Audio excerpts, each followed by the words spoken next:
Halo Sobat Teknik, selamat bertemu kembali dan selamat bergabung saja. Hari ini saya hanya akan membagikan sebuah tips dan trik cara menggunakan mesin cuci dua tabung yang baik dan benar menurut pengalaman saya sebagai teknisi mesin cuci.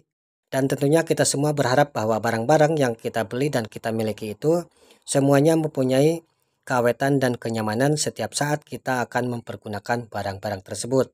Nah, kebetulan sekali di depan saya sudah ada satu buah mesin cuci dua tabung sebagai bahan edukasi kita hari ini. Nah, sekarang kita akan mulai dari sini. Yang kita putar ini adalah timer. Saya contohkan untuk saya putar.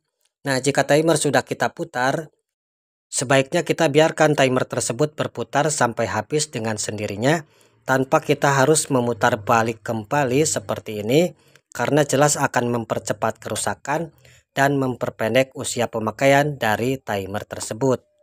Hal seperti ini sebaiknya kita hindari walaupun keadaan kita darurat, misalnya mau pergi ke kamar mandi, mau pergi ke warung, ataupun mau pergi mengantar anak ke sekolah.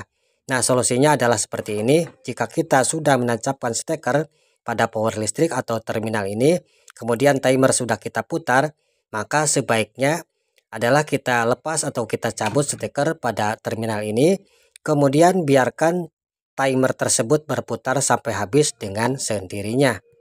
Agar kalian lebih mengerti dan lebih paham akan saya kasih lihat.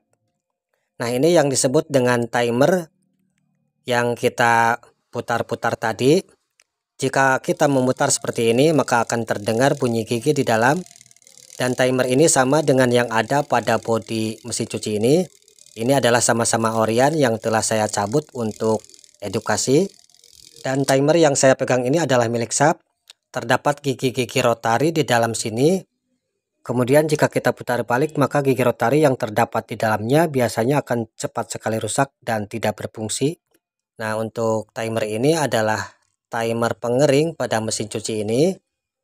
Kemudian ada beberapa perbedaan bentuk dan jumlah kabel, yaitu kabel untuk pembilas adalah 3 kabel dan untuk pengering adalah ini timernya berjumlah 2 kabel ya. Nah, sebelum saya melanjutkan, untuk kalian yang belum like dan subscribe, silahkan like dan subscribe terlebih dahulu. Dan kemudian jika ada pertanyaan, silahkan masuk saja di dalam kolom komentar yang sudah tersedia. Selanjutnya yang kedua, kita bahas tentang kecukupan air ataupun ketinggian air di saat kita memberi beban pada mesin cuci ini. Usahakanlah airnya itu lebih banyak agar kinerja mesin ataupun putaran pulsator, gearbox, dan panbel lebih ringan, sehingga memperpanjang usia pemakaian dari mesin cuci kita, yang sudah pasti dan tentu menghemat biaya anggaran pengeluaran kita daripada kita ceroboh di dalam penggunaan barang-barang tersebut.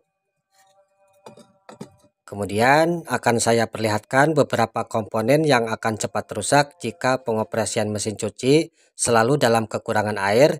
Di antaranya adalah sebuah gearbox. Dan gearbox ini akan cepat sekali aus ataupun rontok pada gigi di dalamnya. Dan sealnya ini juga akan cepat aus jika cucian atau air yang kita gunakan selalu kotor ya.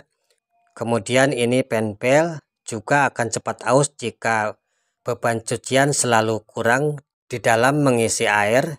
Dan kerjanya putar kiri putar kanan, tetapi dia akan cepat aus bila beban terlalu berat.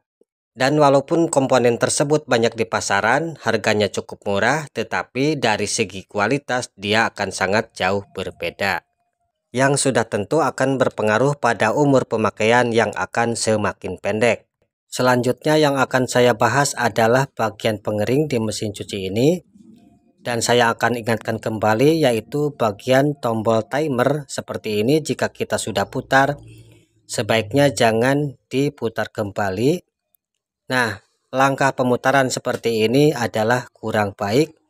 Saya ingatkan kembali, jika kalian sudah menancapkan steker pada power listrik seperti ini, kemudian terlanjur memutar timer, tapi tergesa-gesa akan pergi keluar rumah, lebih baik cabut steker dan biarkan timer ini bekerja dan berputar tanpa arus listrik, agar tidak cepat merusak dari timer itu sendiri.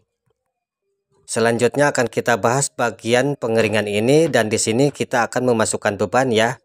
Dengan cucian yang telah kita bilas tadi, ikuti cara-cara seperti ini. Kita bilas dulu, kemudian setelah diperas kita masukkan.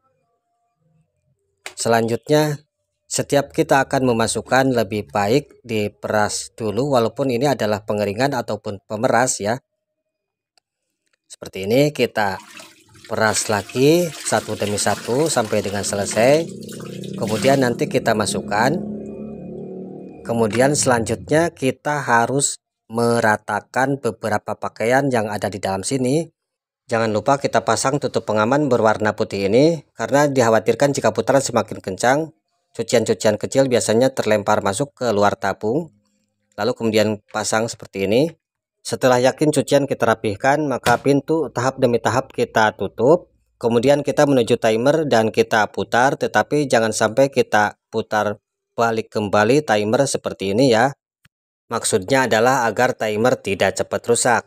Dan perlu kalian ketahui bahwasannya menurut pengalaman saya sekitar 75% kerusakan dari mesin cuci 2 tabung seperti ini adalah dari bagian pengering ini. Kurang lebih setelah usia 2 tahun yang akan terlebih dahulu rusak adalah sil pengering ini, atau sebagian orang menyebutnya dengan sil donat. Penyebabnya selain karena gesekan antara as dan karet, juga dari sisa-sisa serat kain, kemudian sisa deterjen yang mengerak hingga sil menjadi bocor.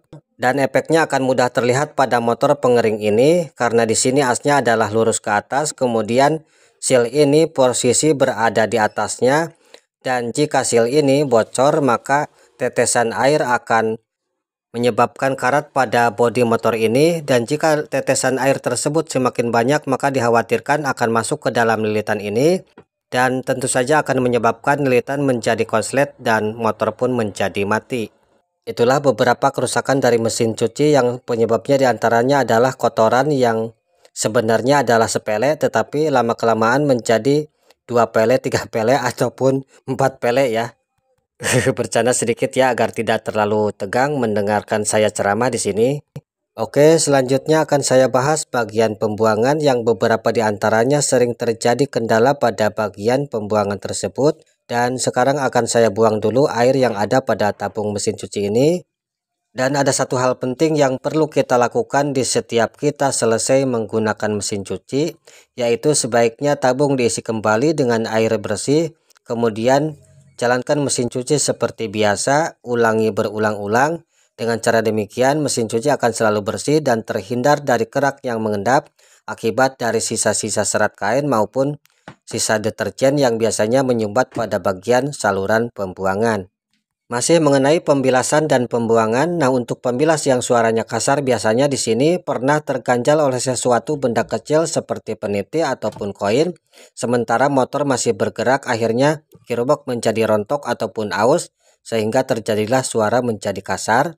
Kembali pada pokok pembahasan yang sering terjadi beberapa masalah pada selang pembuangan dengan kendala air yang masih mengalir walaupun tombol pembuangan sudah diturunkan. Biasanya terjadi beberapa penyumbatan oleh kotoran dan logikanya akan saya contohkan. Nah, pada saluran pembuangan tersebut kan terdapat satu buah klep berbentuk spiral seperti ini. Dia sangat lentur bekerja naik turun untuk menutup saluran pembuangan ya. Nah, seperti ini lentur. Jika ada kotoran yang menyumbat di bawahnya, maka dipastikan air akan tetap mengalir, dan bisa juga dikarenakan klep yang sudah kaku sehingga tidak bisa menutup lubang dengan rata. Demikianlah ulasan yang dapat saya sampaikan, dan saya cukupkan sampai di sini saja dulu tentang cara menggunakan, merawat, dan mengantisipasi kerusakan-kerusakan pada mesin cuci 2 tabung seperti ini. Semoga dapat bermanfaat dan dapat dijadikan referensi. Jangan lupa like dan subscribe-nya. Terima kasih yang sudah menonton. Wassalam Dewi Teknik.